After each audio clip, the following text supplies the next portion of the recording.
사람이 역사를 통해서 배울 수 있는 교훈이 있다면 역사를 통해서 아무것도 배우지 않는다라는 것입니다. 그래서 역사는 반복되고 있습니다. 이해가 되십니까?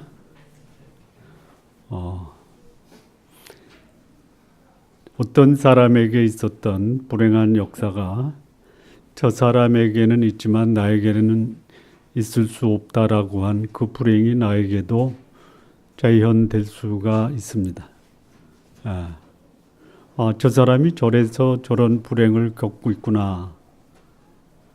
그래서 그 사람이 겪은 불행의 경험을 나는 겪지 않아야 되겠다 하는데 그 사람이 행한 불행의 원인이 나에게도 반복될 수 있다라는 거예요. 이 말이 뭐냐? 지나온 과거를 통해서 내가 나에게 적용하는 그 역사적 교훈이 별로 없다라는 것이죠. 자, 이 본문은 이렇게 시작을 합니다. 에훗이 죽으니 이스라엘 자손이 여호와의 목전에 악을 행했다라고 합니다. 이스라엘 자손, 하나님과 싸워서 이겼던 이 이스라엘 자손이 또 여호와의 목전에 악을 행합니다. 악이라는 것이 뭐냐면 목표 없이 아무렇게나 사는 것이 악입니다. 하나님의 백성이 하나님의 말씀, 하나님의 뜻에 합당한 삶을 살아야 되는데 살아야 될 삶의 근본적인 목표를 상실하고 살아가는 악한 삶을 사는 거예요. 그 원인이 어디에 있습니까? 여기 4장 1절은 이렇게 시작이 됩니다. 에훗이 죽으니. 에훗이 이스라엘의 사사가 돼서 무려 80년의 평온의 기간을 보냅니다. 에훗이 죽으니 이스라엘 자손이 또 여호와의 목전에 악을 행했다. 목표와 방향을 상실하고 살아가는 하나님의 백성들의 삶의 원인이 어딨냐?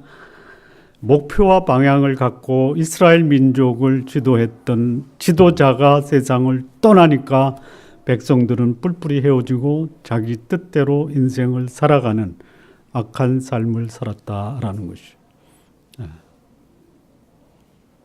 한 가정, 한 공동체, 한 국가의 지도자가 누구냐에 따라서 그 공동체의 미래는 지도자가 결정하고 할 수 있다라는 것이죠. 우리 성도 여러분, 가정의 리더로서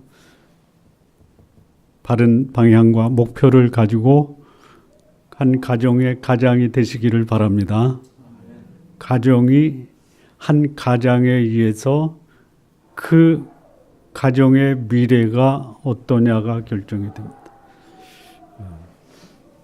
잘 살고 잘 되는 것보다 바르게 살고 옳게 사는 것이 한 가정의 지도자가 선택해야 될 중요한 덕목입니다. 자, 여러분, 목표가 없고요, 방향이 없으면 어떻게 되느냐? 2절에 보면 여호와께서 하솔에서 통치하는 가나안 왕 야빈의 손에 그들을 파십니다. 그리고 20년간 이스라엘 자손을 심히 학대했다라고 말합니다. 하나님의 백성이 하나님을 떠나면 하나님이 그들을 심히 학대하는 이 세상 임금에게 팔아버릴 수 있어요. 여러분, 누군가가 누군가에게 팔리면 뭐가 되는 거예요? 노예가 되는 것입니다. 주인은 노예를 어떻게 할 수 있어요? 심히 학대할 수 있어요. 노예가 됐음에도 불구하고 주인이 인격적으로 대하는 것은 이거는 꿈에도 생각하지 마시기 바랍니다. 죄에게 나를 팔아버리면 나는 죄의 노예가 돼서 그 죄는 나를 어둡고 고통스럽게 할 수가 있어요. 죄는 우리에게 사망을 가져다 줍니다. 죽을 것 같은 인생을 살아가는 그 원인을 추적해 보면 그 원인은 뭐냐? 죄입니다. 죄. 20년을 심히 학대합니다. 자, 우리는 오늘 이 사사기에서 세 번째 사사를 함께 상고하고 있는데요. 첫 번째 사사가 누구죠? 온니엘입니다. 온니엘, 준비된 사사. 여호수아가 떠나고 이스라엘 백성이 여호와 앞에 악을 행합니다. 그래서 하나님이 보내신 그 이방의 왕이 누구냐? 메소포타미아 왕 구산 리사다임을 보내서 무려 8년을 학대시킵니다. 부르짖고 하나님이 이스라엘 백성에게 보내신 사자는 온니엘이었습니다. 온니엘 한 사람으로 인해서 이스라엘은 무려 40년 동안 평온을 누립니다. 한 사람의 리더가 80년의 민족적 평안을 누리게 할 수 있어요. 지도자 잘못 만나면요. 여러분 뭐 몇 년 안에 그냥 쑥대밭이 될 수 있는 거예요. 우리 국가의 지도자들을 위해서 기도하십시오. 40년 온니엘이 사사로서 이스라엘을 통치한 후 사사가 온니엘이 떠납니다. 떠났더니요 바로 또 이스라엘은 여호와 앞에 악을 행합니다. 그래서 하나님이 보내신 하나님의 징계의 수단이 누구냐? 모압 왕 에글론을 보내서 무려 18년을 학대하게 하십니다. 8년에서 10년이 늘어났어요. 전에는 8년 만에 하나님 앞에 회개하고 돌아왔는데 이 하나님의 백성이 한번 죄를 짓고 하나님을 떠나서 살면서 그 강팍한 기간이 10년이 연장돼요. 여러분 하나님 앞에 강팍하지 마십시오. 그래서 하나님이 보내신 하나님의 징계가 누구냐? 모압이야, 모압. 형제 나라를, 전에는 이방 나라, 다음에는 형제 나라를 통해서 무려 18해 동안 학대를 합니다. 그때 하나님이 보내신 사람이 누구냐? 에훗입니다. 에훗. 오른팔을 못 쓰는 왼손잡이 장애인을 통해서 하나님은 이스라엘 민족을 구원하고 이 에훗을 통해서 무려 80년을 이스라엘 민족을 평온케 합니다. 우리 성도님들 80년 동안 여러분이 속한 여러분의 공동체가 평온케 되기를 바랍니다.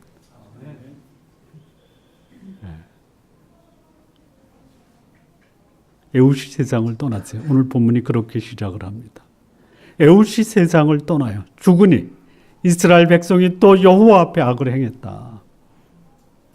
한 지도자의 역할이 그만큼 중요한 겁니다.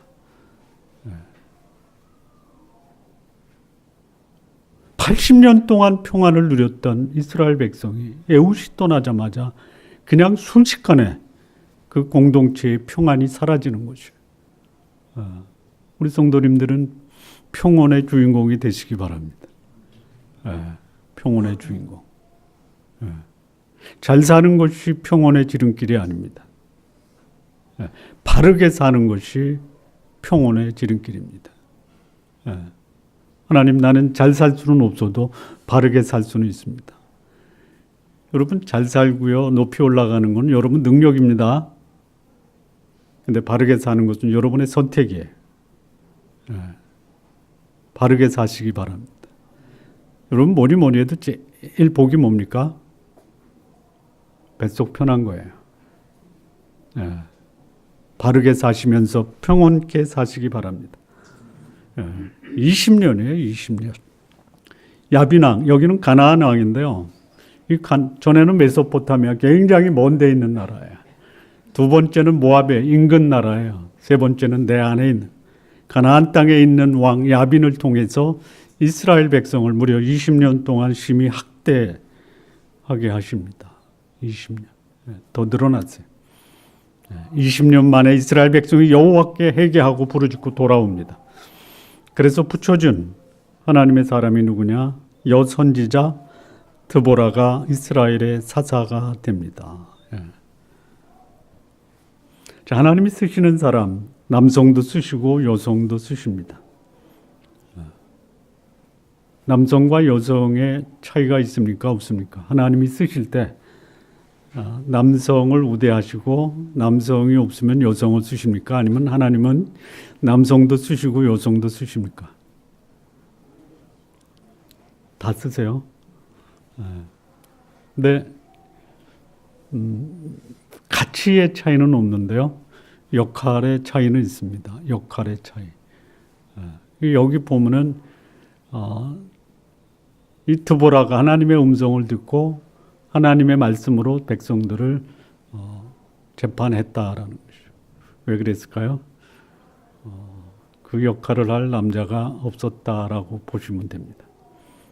남자가 자기 역할 못하면 하나님은 여성을 통해서도 하나님의 뜻을 이루어 가신다라는. 이게 성경입니다. 남성과 여성의 가치의 차이는 없어도 역할의 차이는 있다. 그런데 현실적으로요. 성경적으로는 차이가 없지만 역사적으로 현실적으로는 남성과 여성의 차이가 많다. 역사적으로 여성의 가치와 존재가 부각되기 시작한 것은요. 19세기 말입니다. 19세기에 유럽에 소위 산업혁명이 일어나면서 여성들이 직업을 갖기 시작합니다. 소위 경제력을 가지면서 여성의 사회적 가치가 올라가기 시작합니다. 지금은 현재에 와서는 여성의 가치 또 사회적 비중은 남성과 거의 차이가 없습니다. 근데 그 여성의 사회적 가치나 경제적 또는 정치적 위상이 올라간 것은 19세기 말서부터 시작이 됐다라는 거죠. 그런데 지금 본문이 기록된 그 시기는 언제냐면 BC 13세기입니다.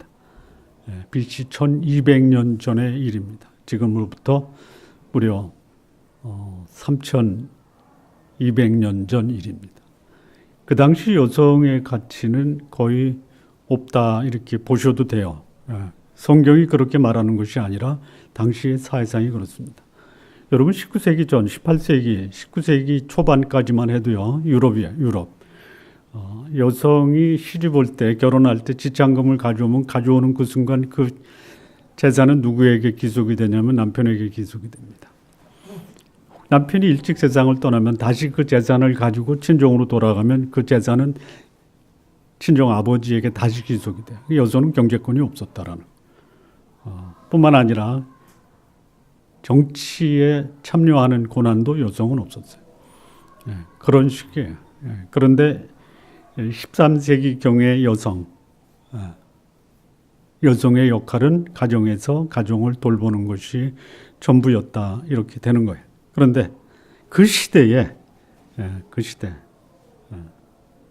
한 민족을 구원한 사람이 남성이 아니라 여성입니다. 그리고 그 여성의 역할이 뭐냐? 선지자 역할을 했고 사사 역할을 했어요. 지금으로 말하면 선지자는 뭡니까? 한 민족을 책임지는 영적 지도자예요. 사사는 뭡니까?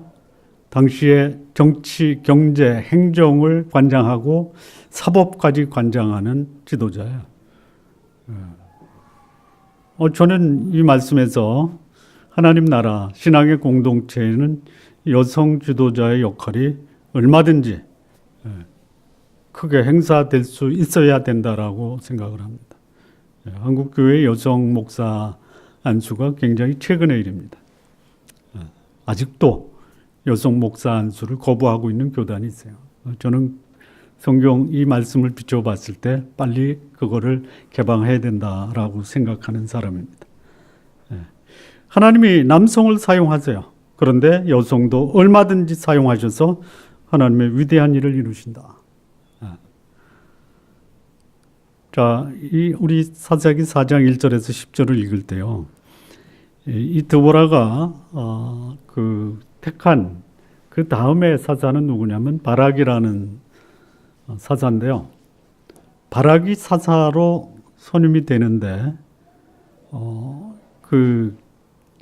가서 가나안 왕을 치라라고 할 때 드보라 당신이 같이 아멘 가면 나도 안 가겠습니다 이렇게 얘기합니다. 드보라가 가요. 그래서 한 말씀이 뭐냐면 이번에는 네가 영광을 얻지 못한다. 그리고 여성이 그 영광을 얻는다. 여기 9절이죠. 이는 여호와께서 시스라를 여인의 손에 파실 것이다. 여기서 말하는 이 여성은 드보라가 아닙니다.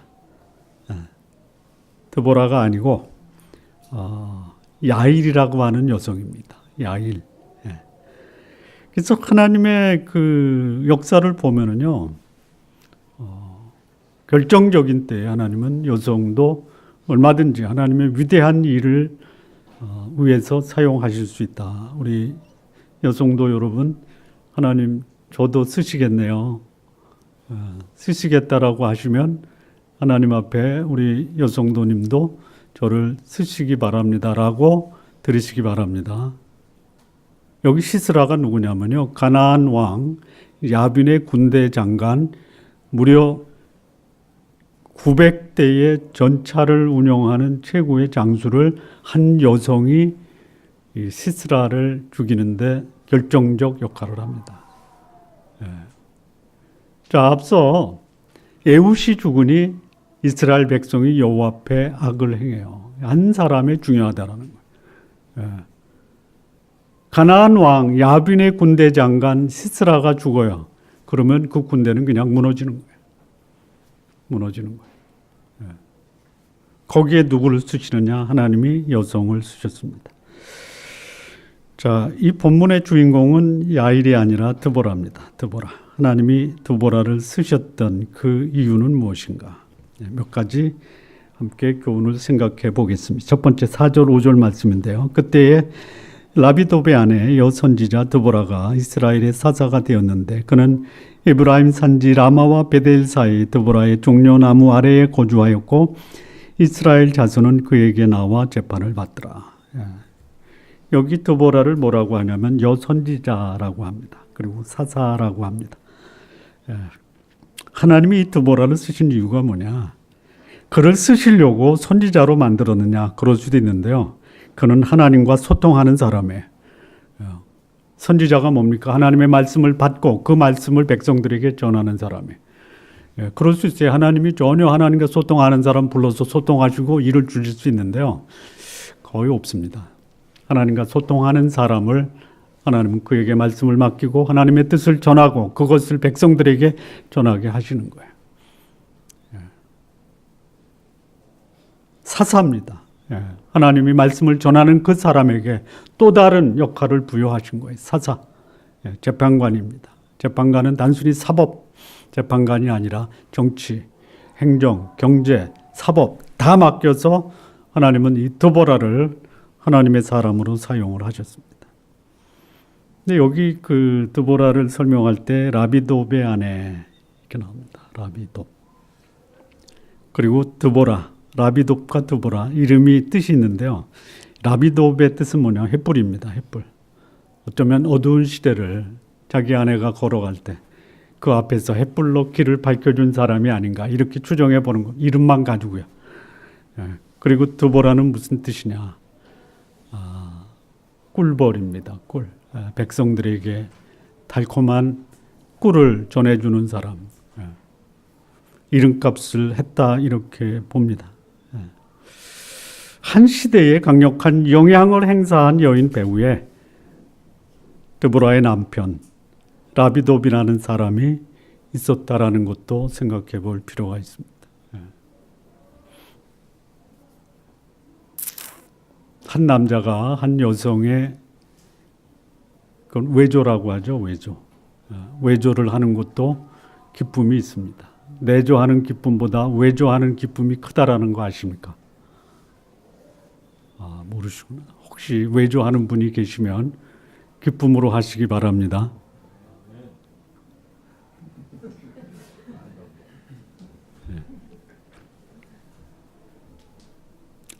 자, 여기 그 여선지자라고 할 때요. 선지자는 하나님의 말씀을 듣고 받고 소통하는 사람이에요. 근데 이 사사 시대의 특징이 뭐냐면요. 하나님과 소통하지 않는 거예요.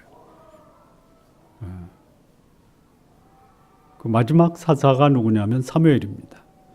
사무엘 시대의 제사장이 누구냐면요. 엘리예요, 엘리. 근데 그 엘리 시대의 모습을 성경이 뭐라고 얘기하냐면요. 그 시대에 여호와의 말씀이 희귀했다. 거의 못 들고 살았어요. 그 시대예요. 그런 시대에 하나님의 말씀을 듣고 이 말씀을 가지고 하나님과 소통하는 사람, 하나님이 그 사람을 쓰시는 거예요. 오늘 우리 시대 하나님이 누구를 쓰시겠냐? 하나님과 소통하는 사람입니다. 자, 하나님과 소통하는데요. 전혀 소통 안 하고 소통한다라고 하는 사람이 있어요. 우리도 그 소통 안 하면서 소통한다라고 하는 사람에 포함이 될 수 있어요. 자, 하나님과 소통하는 사람은 뭘 받냐? 하나님의 뜻을 받아요. 하나님의 뜻을 알고 그 뜻을 받아서 삶을 사는 사람의 특징이 뭐예요? 특징이 뭐예요? 믿음으로 그 들은 말씀을 삶으로 살아내는 것입니다. 살아낼 때 그 마음은 어때요? 뭐가 있어요? 확신이 있어요. 확신만 있어요? 평안도 있어요. 평안만 있어요? 담대함도 있어요. 이게 하나님이 쓰시는 사람이에요. 소통하면서 그 하나님의 뜻을 알고 그 뜻을 향하는 일에 확신과 믿음과 담대함이 있는 거예요. 혹시 우리 성도 여러분, 내가 하나님의 말씀을 듣고 소통하며 사는데 내 속에 의심이 있다. 내 속에 불안이 있다. 내 속에 염려가 있다. 이거 하나님과 소통하고 있다라는 그 자체를 다시 한번 점검해 볼 필요가 있어요. 하나님이 누구를 쓰시느냐? 하나님과 소통하는 사람이에요. 그런데 소통하면서 확신을 가지고 평안 가운데 담대함으로 하나님의 뜻을 실행하는 사람이에요.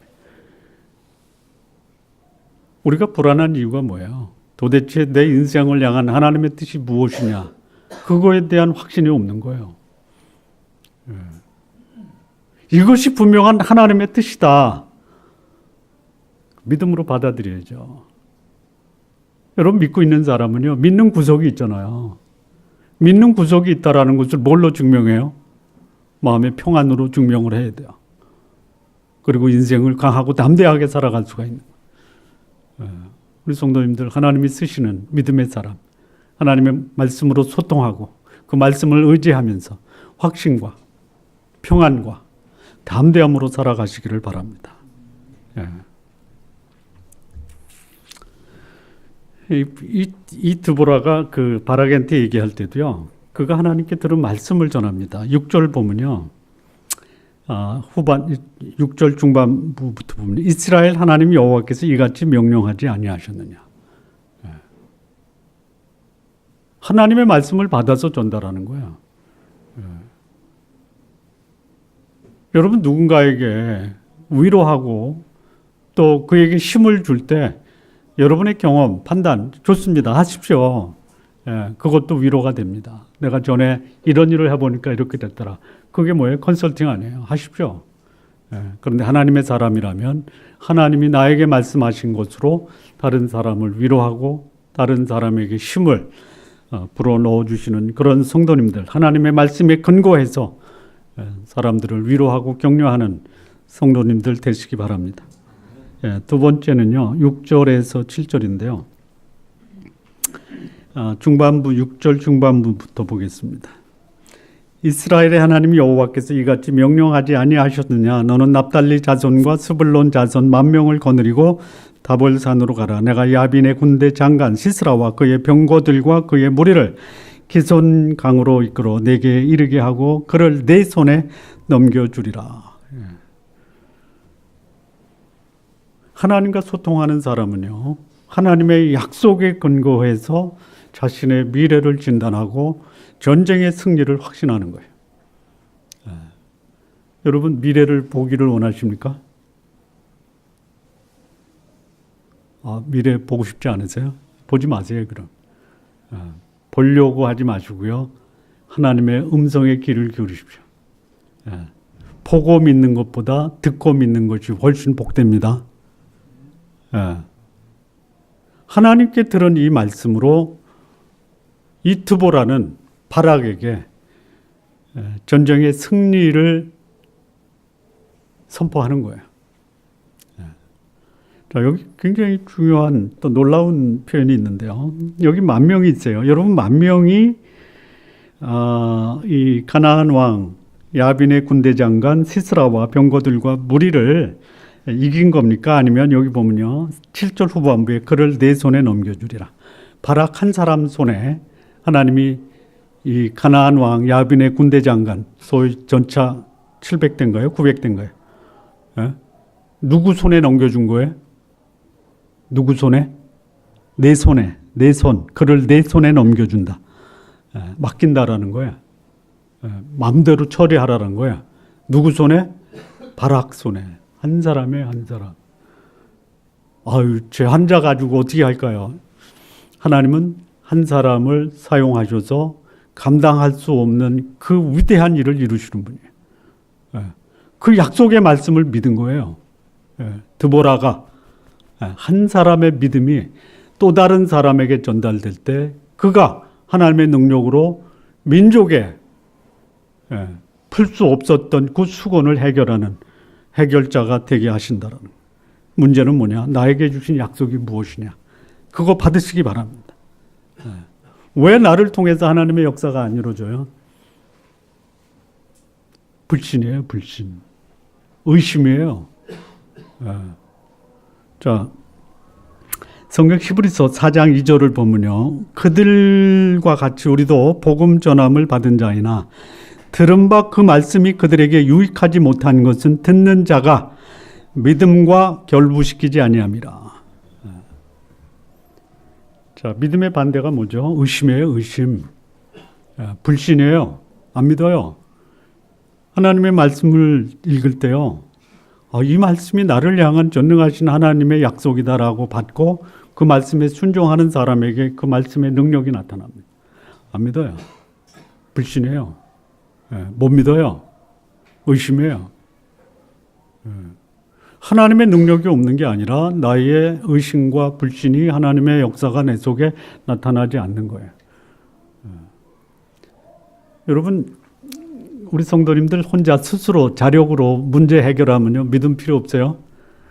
예? 나 혼자 스스로 할 수 있는 것은 어떻게 하면 돼요? 자신감으로 하면 되는 거예요. 자신감. 내가 할 수 없고 전능자의 손이 필요한데 그 전능자가 나를 통해서 그 일을 하시겠다라고 할 때는 어떻게 하는 거예요? 믿음으로 하는 거예요. 한번 생각해 보세요. 여기 몇 대죠? 철병거가 몇 대죠? 철병거 900대네요. 전차가 900대예요. 예. 드보라 여성이에요. 예. 바락, 하나님 바락 손에 남겨준다 그랬어요. 이 전차 900대 앞에 서 있는 이스라엘, 속수무책이에요. 예. 상황은 그렇다라는 거야. 근데 하나님은 약속하십니다. 바락 내 손에 하나님이 그들을 넘겨주리라. 우리 성도님들 앞에 닥친 그야말로 그 외부의 엄청난 압박, 여기 학대라고 그래요. 철병거 900대를 가지고 압박해 올 수 있어요. 근데 그것이 문제가 아닙니다. 하나님이 나에게 무엇을 말씀하시고 그 약속을 내가 어떻게 받아들이느냐가 나에게 닥친 문제를 해결하는 해결 방식입니다. 한 사람이면 돼요, 한 사람. 여러분이 그 한 사람 되시기 바랍니다. 조금 있다가 이제 나올 거거든요. 또 누가 어떤 사자가 나오냐면요. 기드온이라고 하는 사자가 나옵니다. 기드온. 기드온에게 그 이스라엘 민족에게 그 학대를 한 민족은 미디안입니다. 미디안. 거기에 누가 가세하냐면 아말렉이 가세를 해요. 근데 하나님이 기드온에게 뭐라고 하냐면요. 기드온은 어떤 사람이냐면요. 숨어서 밀타작했던 농부예요. 농부예요. 근데 하나님이 그를 큰 용사로 부르시고 뭐라고 얘기하냐면요. 기드온을 내 손에 넘겨주리라 그래요. 그래서 기드온이 이제 하나님의 부름을 받았다라고 하니까 이스라엘 전역에서 온 사람이 얼마냐면 32,000명이 모여요. 근데 하나님 뭐냐면 다 필요 없다.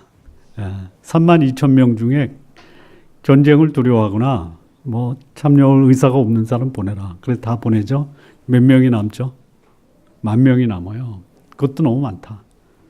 그래서 이제 이스라엘 전역에서 왔으니까 뭐 갈증도 생기고 그러니까 물가로 데려가서 거기서 물을 먹는 모습, 이 떠서 먹는 사람 300명이에요.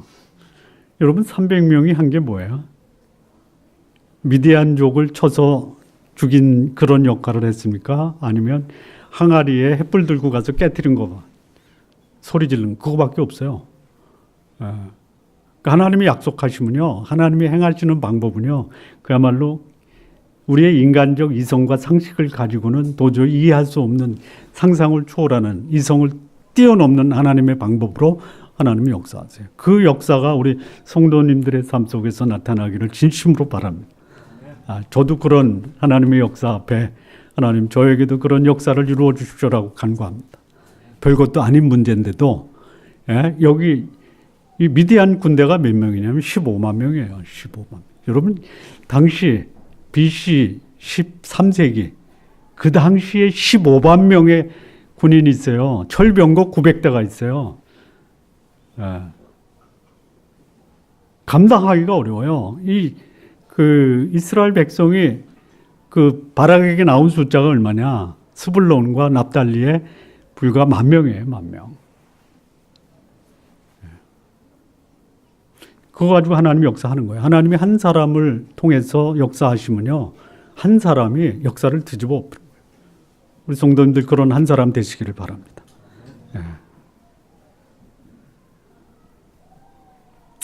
자, 세 번째.